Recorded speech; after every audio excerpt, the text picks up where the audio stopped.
The Bubble Trouble Adventure. It was a sunny morning in Giggle Grove, and all the children were gathered in the park for Bubble Day, their favourite event of the year. Huge buckets of bubble solution were everywhere, and everyone had giant bubble wands to create the biggest bubbles they could. Tommy's ambitious bubble-making attempt leads him to float above the park, sparking laughter and friendship as Lucy and the other children rally to help him, ultimately turning a silly mishap into joyous fun. Tommy, the tallest boy in Giggle Grove, had a mischievous grin on his face. "I'm going to make the biggest bubble ever," he declared, dipping his wand into a bucket.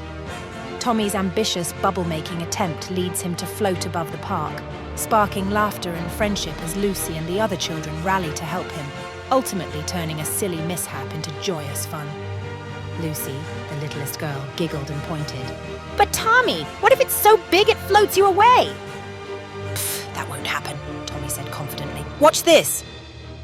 Tommy waved his wand, and out came the most enormous bubble anyone had ever seen. It was as big as a watermelon, then as big as a beach ball, and then, pop, it burst, sending bubble soap splashing everywhere.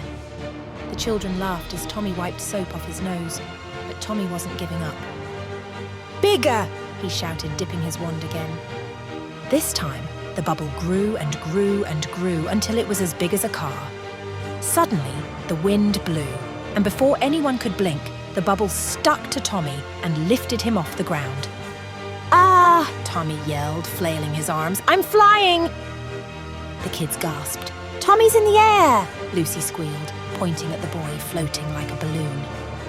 "Don't pop it!" shouted Jake, laughing so hard he could barely stand.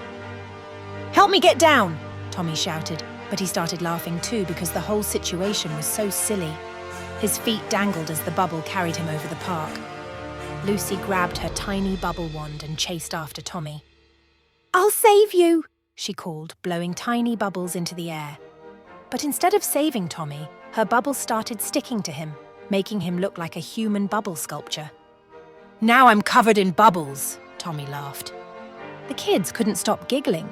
Some were rolling on the ground, holding their stomachs, while others jumped up and down, pointing at Tommy. Finally, the wind calmed down and Tommy's giant bubble gently floated him back to the ground.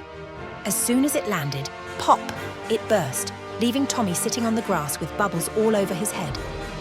"Next time," Tommy said, grinning as he wiped soap from his hair, "maybe I'll stick to smaller bubbles."